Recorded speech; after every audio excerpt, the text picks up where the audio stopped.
한국인이라고요? 당장 나가세요. 태국의 거리에서 쫓겨나는 한국인들이 점점 많아지고 있다고 합니다. 어떤 이유에서인지 태국인들은 점점 한국인들을 멀리하기 시작했고, 심지어 일부 가게들은 노코리안 이라는 팻말까지 걸어놨다고 하는데요. 이에 태국으로 관광을 온 한국인들의 피해 사례는 점점 많아지고 여행객들 또한 점점 줄어들고 있다고 합니다. 하지만 그들을 내쫓은 대가는 생각보다 크다고 하는데요. 한국인들의 관광이 줄면서 문을 닫는 가게들도 많아지고 경제 위기까지 올 수 있다는 전문가들의 분석이 나오면서 태국 정부까지 나서기 시작했다고 합니다. 과연 어떤 이유에서 한국인들을 내쫓다가 이런 일이 벌어진 건지 지금 바로 들어보시죠. 구독과 좋아요, 알림 설정 부탁드립니다. 안녕하세요. 제 이름은 에바 밀러예요. 스위스 인터내셔널 에어라인에서 수석 객실 서비스 디렉터로 일하다가 지금은 태국에서 새로운 도전을 하고 있죠. 제가 어떻게 이곳까지 오게 됐는지 이야기해 드릴게요. 저는 어릴 때부터 하늘을 동경했어요. 취리 교외의 클로텐 지역에서 자랐는데 창문 밖으로 취리 공항에 이착륙하는 비행기들이 항상 보였거든요. 특히 스위스 인터내셔널 에어라인의 빨간 꼬리날개를 보면서 저 비행기에서 일하고 싶다는 꿈을 키웠죠. 로잔 호텔 학교를 다닐 때는 교수님들이 저를 말렸어요. 에바, 내 성적이면 최고급 호텔 총지배인도 가능한데 왜 하필 항공사냐고요. 하지만 전 제 꿈을 포기할 수 없었어요. 결국 호텔 학교를 수석으로 졸업하고 바로 취리 항공경영대학원에 진학했죠. 스위스 인터내셔널 에어라인에 입사했을 때가 기억나요. 객실 승무원으로 시작해서 10년 만에 수석 객실 서비스 디렉터까지 올랐어요. 매일 완벽한 서비스를 위해 노력했고 스위스의 정확성과 안전을 최우선으로 삼았죠. 저희 항공사는 1초의 오차도 용납하지 않았어요. 승무원들의 유니폼 단추 하나, 헤어스타일 하나까지 체크했고 기내식 온도는 0.1도 차이도 허용하지 않았죠. 그러던 어느 날 태국의 신생 항공사로부터 연락이 왔어요. 그들의 서비스 시스템을 혁신하고 싶다며 컨설팅을 요청하더군요. 처음엔 거절하려고 했어요. 스위스에서의 제 커리어가 너무나 안정적이었거든요. 하지만 그들이 보내준 자료를 보면서 마음이 흔들렸어요. 아시아 항공시장의 성장 가능성이 어마어마했거든요. 부모님은 당연히 반대하셨어요. 에바, 내가 미쳤니? 스위스 최고의 항공사를 두고 태국이라니. 아버지께서는 은행에서 중역으로 일하시는데 아시아 시장은 너무 불안정하다고 걱정하셨죠. 어머니도 거긴 너무 덥고 음식도 맞지 않을 거야 라며 만류하셨어요. 하지만 전 이미 마음을 정했어요. 31살 더 미루면 도전하기 힘들 것 같았거든요. 게다가 아시아 항공시장의 성장세는 정말 놀라웠어요. 특히 동남아시아는 매년 두 자릿수 성장률을 보이고 있었죠. 저는 이게 기회라고 생각했어요. 스위스의 안전과 서비스 기준을 가지고 가면 분명 성공할 수 있을 거라 믿었죠. 첫 방문은 기대 이상이었어요. 태국 국적기를 타고 방콕에 도착했는데 승무원들의 친절함이 인상적이었거든요. 하지만 그건 표면적인 것일 뿐이었어요. 제가 실제로 태국 항공사에서 일하기 시작하면서 알게 된 현실은 충격 그 자체였죠. 우선 안전관리가 너무 허술했어요.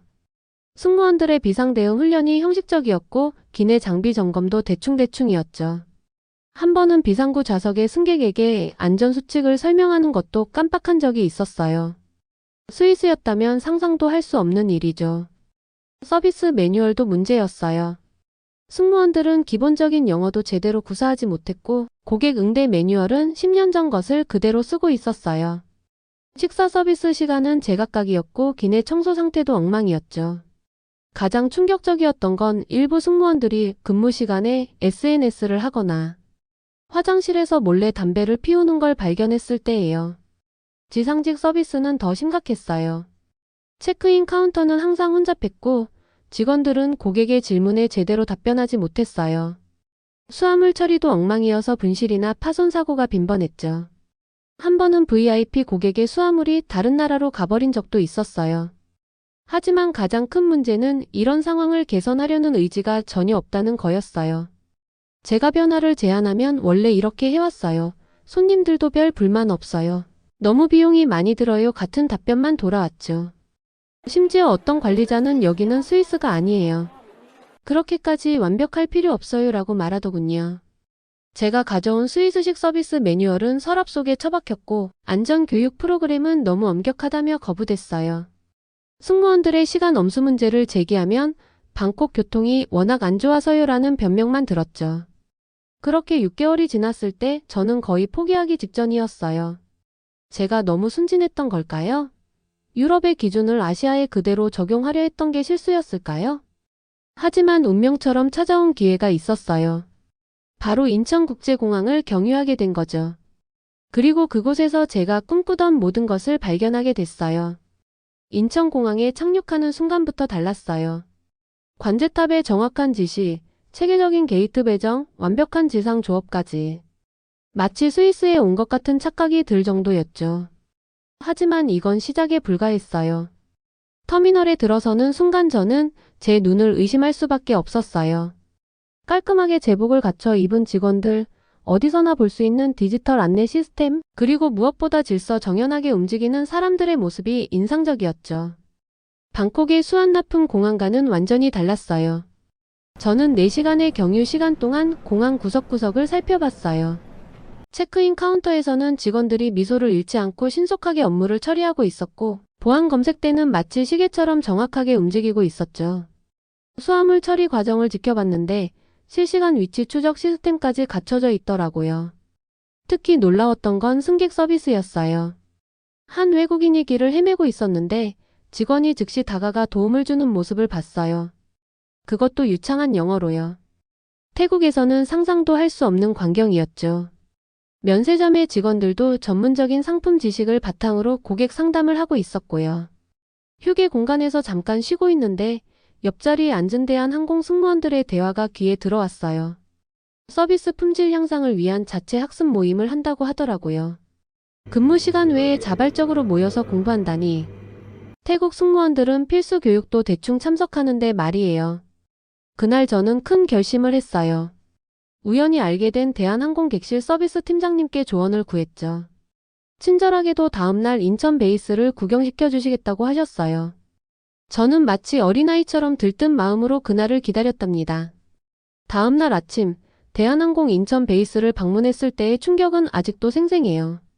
승무원들의 브리핑 룸에는 최신 안전장비가 갖춰져 있었고, 서비스 교육장에는 실제 기내와 똑같은 모형이 설치되어 있었어요. 심지어 기내식 연구실까지 있더라고요.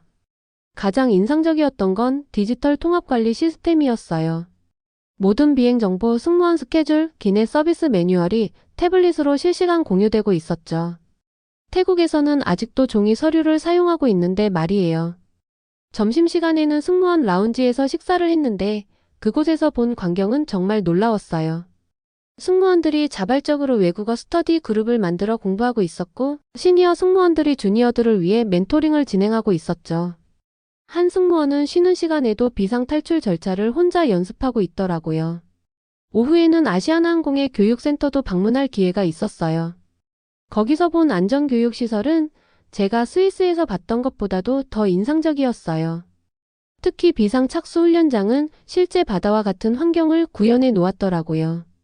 승무원들은 실제 상황처럼 진지하게 훈련에 임하고 있었죠. 저는 그날 밤 호텔로 돌아와서 밤새 생각했어요. 제가 태국 항공사에서 시도하려던 혁신은 이미 한국에서는 일상이 되어 있었던 거예요. 게다가 그들은 거기서 멈추지 않고 계속해서 발전하고 있었죠. 다음 날 저는 태국으로 돌아가는 비행기를 탔어요. 하지만 제 마음은 이미 180도 바뀌어 있었죠. 스위스의 기준만을 고집하던 제가 부끄러워졌어요.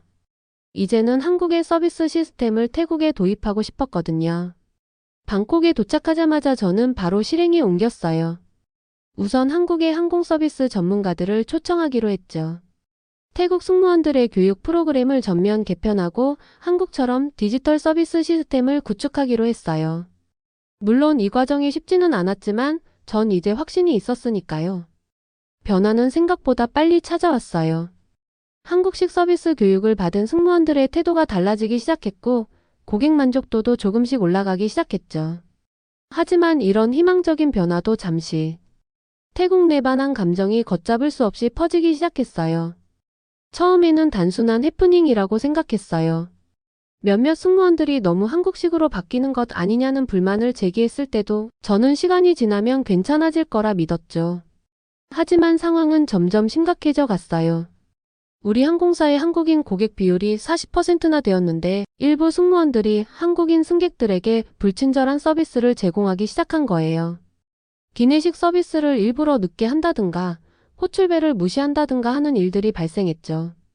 더 큰 문제는 이런 행동이 SNS를 통해 빠르게 퍼져나가면서 쿨한 행동처럼 미화되기 시작했다는 거예요. 심지어 어떤 승무원은 한국인 승객을 차별하는 영상을 찍어 SNS에 올리기도 했어요. 정말 믿을 수 없는 일이었죠. 저는 매일 밤 제 사무실에서 한숨만 쉬고 있었어요. 창밖으로 보이는 수완나품 공항의 야경이 왜 이렇게 쓸쓸해 보이던지. 인천공항에서 보았던 희망찬 미래가 점점 멀어지는 것 같았어요. 하지만 이상한 건 이런 상황에서도 한국 항공사들의 대응은 정말 프로페셔널했다는 거예요. 차별 대우를 받은 승객들에게 정중하게 사과하고 대체 항공편을 신속하게 제공하고 심지어 태국 현지 직원들을 위한 문화교류 프로그램까지 제안하더라고요. 그걸 보면서 다시 한번 한국의 서비스 정신에 감탄할 수밖에 없었어요. 감정적으로 대응하지 않고 오히려 이 상황을 발전의 기회로 삼으려 하는 모습이 너무나 인상적이었거든요. 제 책상 위에는 아직도 그때 인천공항에서 찍은 사진이 있어요. 깔끔한 유니폼을 입은 승무원들이 환하게 웃고 있는 모습이죠. 그 사진을 볼 때마다 다시 한번 다짐해요. 이런 어려운 상황일수록 더 전문적이고 체계적으로 대응해야 한다고요. 그리고 마침내 태국 항공업계에 큰 위기가 찾아오기 시작했어요. 처음에는 작은 변화였어요. 한국인 승객들의 예약 취소가 조금씩 늘어나기 시작했죠.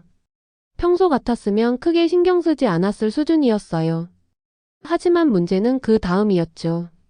한국의 주요 여행사들이 태국 노선 판매를 중단하기 시작한 거예요. 태국의 현지 언론들은 이런 상황을 비꼬듯이 보도했어요. 까다로운 한국 관광객들이 줄어들어서 오히려 좋다라는 식의 기사들이 쏟아졌죠. 하지만 제가 바라본 현실은 달랐어요. 우리 항공사의 매출은 2달 만에 45%나 감소했고 다른 태국 항공사들도 비슷한 상황이었어요. 저는 이 위기를 타개하기 위해 스위스 마이너스 한국식 하이브리드 서비스 모델을 더욱 강화하기로 했어요. 우선 한국의 서비스 전문가들을 초청해서 2주간의 집중 교육을 진행했죠. 스위스의 정확성과 한국의 세심함을 접목한 새로운 서비스 매뉴얼도 만들었어요. 특히 주력했던 건 디지털 서비스 시스템의 도입이었어요. 한국의 항공사들이 사용하는 것과 비슷한 통합 예약 시스템을 구축했고 기내 서비스도 태블릿으로 관리하기 시작했죠. 심지어 기내 면세품 주문도 모바일로 할 수 있게 만들었어요. 하지만 이런 변화를 받아들이는 현지 직원들의 반응은 차가웠어요. 너무 복잡하다, 이렇게까지 할 필요가 있나, 우리는 원래 이렇게 해왔다는 반응이 대부분이었죠. 어떤 승무원은 우리가 로봇도 아닌데 왜 이렇게 까다롭게 하느냐며 불만을 터뜨리기도 했어요. 그러던 어느 날 저희 항공사의 한 비행기가 기상 악화로 인천공항에 긴급 착륙하게 됐어요. 저는 그때 우연히 그 비행기에 타고 있었죠.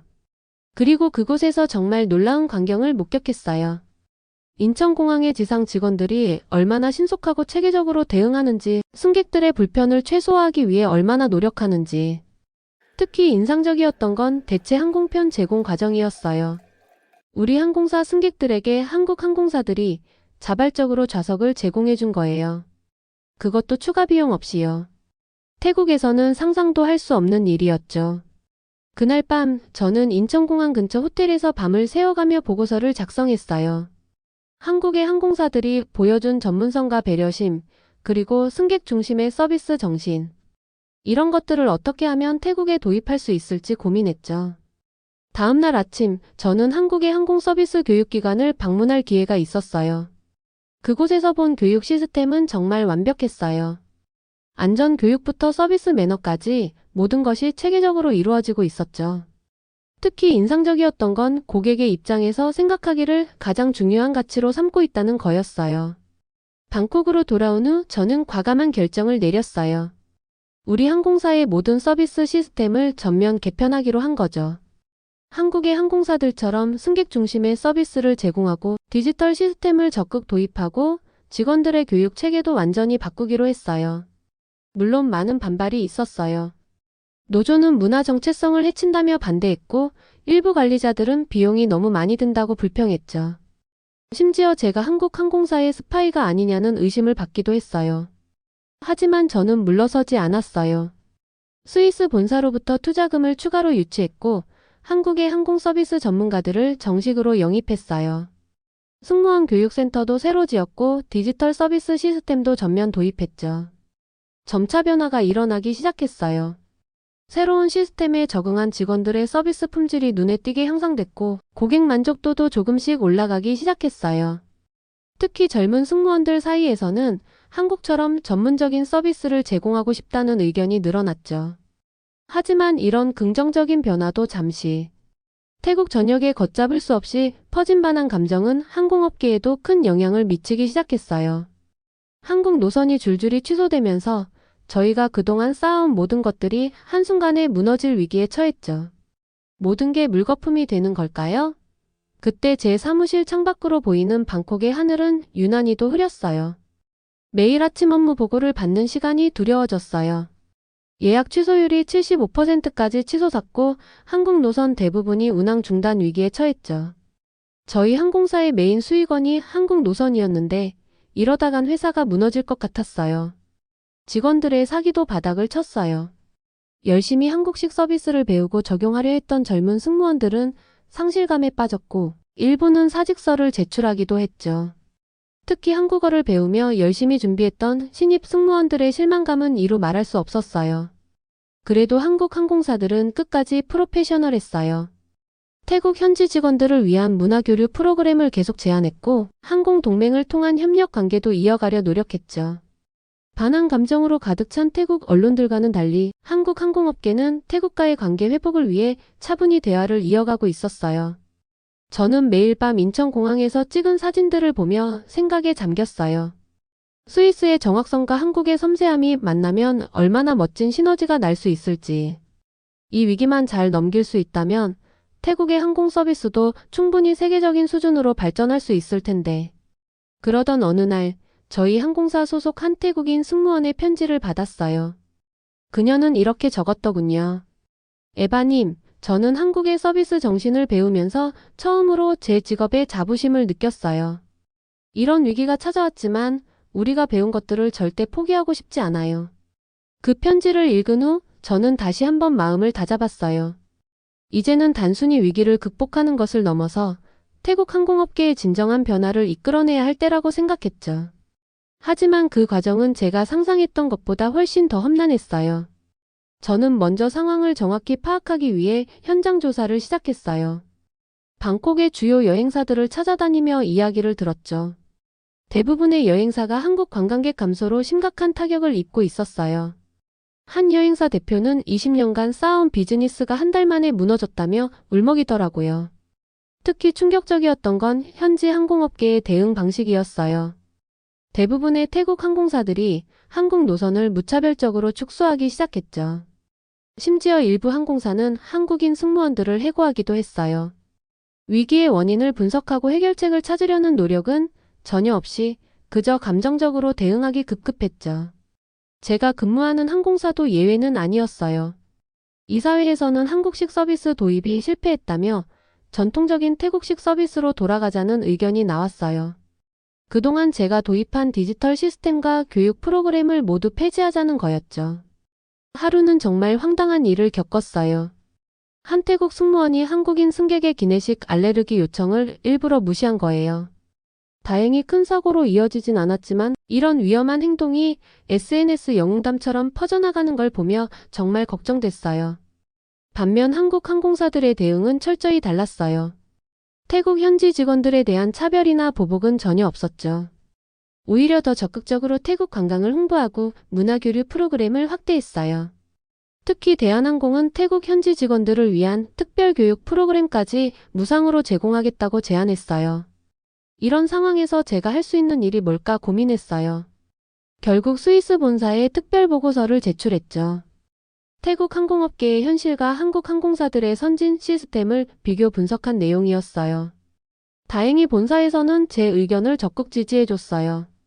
오히려 이런 위기야말로 태국 항공업계를 혁신할 수 있는 기회라고 보더라고요.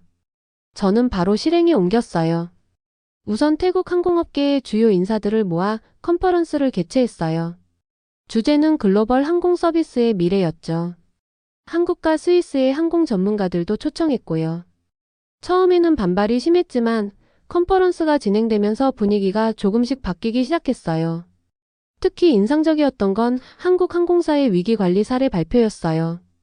코로나19 상황에서도 승객 안전과 서비스 품질을 지키면서 위기를 극복한 사례를 들으며 많은 태국 항공 관계자들이 깊은 인상을 받았더라고요. 컨퍼런스 이후 작은 변화들이 일어나기 시작했어요. 몇몇 항공사들이 한국의 서비스 교육 프로그램 도입을 검토하기 시작했고 디지털 시스템에 대한 관심도 높아졌죠. 심지어 태국 민간항공국에서도 한국의 항공안전관리 시스템을 벤치마킹하겠다고 발표했어요. 하지만 이런 긍정적인 변화의 조짐도 잠시 태국 현지 언론에서 이를 문화 사대주의라고 비난하기 시작했어요. 일부 보수 언론은 저를 태국의 전통을 파괴하는 서양인이라고 비난했고 심지어 제 개인 이메일로 협박성 메시지가 오기도 했죠. 힘든 시기였어요. 매일 아침 사무실로 출근하면서 오늘은 또 어떤 일이 벌어질까 걱정했죠. 그래도 한 가지 위안이 있었다면 젊은 세대의 항공 종사자들이 점점 더 변화의 필요성을 이해하기 시작했다는 거예요. 특히 신입 승무원들 사이에서는 우리도 한국처럼 전문적인 항공사를 만들고 싶다는 의견이 늘어났어요. 그들은 SNS를 통해 한국 항공사들의 서비스를 연구하고 자발적으로 한국어를 공부하기 시작했죠. 하지만 이런 변화의 움직임도 태국 전역을 휩쓴만한 정서의 거대한 물결 앞에서는 너무나 미약해 보였어요. 저는 매일 밤 제 사무실 창밖으로 보이는 방콕의 불빛을 바라보며 생각했어요. 과연 이 위기를 극복할 수 있을까? 그리고 극복한다면 그 이후에는 어떤 변화가 찾아올까? 과연 이 위기를 극복할 수 있을까? 그리고 극복한다면 그 이후에는 어떤 변화가 찾아올까? 그러던 어느 날 뜻밖의 소식을 들었어요. 방콕의 한 대형 쇼핑몰에서 한국 관광객들에게 무차별적인 퇴장 요구가 있었고 이 소식이 전 세계 언론에 보도된 거예요. CNN, BBC 같은 글로벌 미디어들이 태국에 반한 정서를 비판하기 시작했죠. 태국 정부는 당황했어요. 관광업이 GDP의 20%를 차지하는 태국에서 이런 부정적인 국제 여론은 치명적이었거든요. 특히 유럽과 미주 지역의 여행사들이 태국 여행 상품을 취소하기 시작하면서 상황은 더욱 심각해졌죠. 저는 이때가 기회라고 생각했어요. 스위스 본사와 협의해서 태국 항공 서비스 혁신 프로젝트를 제안했죠. 핵심은 한국의 선진 항공 서비스 시스템을 도입하면서도 태국의 전통적인 환대 정신을 살리는 거였어요. 놀랍게도 태국 정부가 먼저 손을 내밀었어요. 관광청에서 연락이 와서 저희의 프로젝트를 국가 차원에서 지원하겠다고 하더라고요. 심지어 총리실에서도 관심을 보였죠. 첫 번째로 시작한 건 뉴타이 호스피탈리티 프로그램이었어요. 한국의 항공 서비스 전문가들과 태국의 전통 문화 전문가들이 함께 참여해서 새로운 서비스 매뉴얼을 만들었죠. 태국의 전통적인 미소와 친절함에 한국의 체계적인 시스템을 접목한 거예요. 변화는 생각보다 빨리 찾아왔어요. 새로운 프로그램으로 교육받은 승무원들의 서비스 품질이 눈에 띄게 향상됐고 외국인 관광객들의 만족도도 크게 올랐죠. 특히 디지털 시스템 도입 후 서비스 불만 신고가 60%나 감소했어요. 젊은 승무원들의 반응이 특히 좋았어요. 그들은 이제 더 이상 그냥 웃기만 하는 서비스가 아닌 전문적이고 체계적인 서비스를 제공할 수 있다는 자부심을 가지게 됐죠. 한 젊은 승무원은 이렇게 말하더라고요. 이제야 제가 진정한 항공 전문가가 된 것 같아요. 물론 여전히 어려움은 있었어요. 일부 보수적인 매체들은 여전히 문화 정체성을 잃어간다며 비판했고 나이든 승무원들 중에는 변화를 거부하는 사람들도 있었죠. 하지만 이제는 돌이킬 수 없는 변화의 물결이 시작됐다는 걸 모두가 느끼고 있었어요. 특히 고무적이었던 건 한국 관광객들의 반응이었어요. 처음에는 조심스럽게 태국을 다시 찾기 시작했지만 변화된 서비스를 경험한 후에는 긍정적인 후기들을 SNS에 올리기 시작했죠. 태국 항공사가 이렇게 달라질 수 있다니. 이제는 한국 항공사 못지않네요 같은 댓글들이 쏟아졌어요.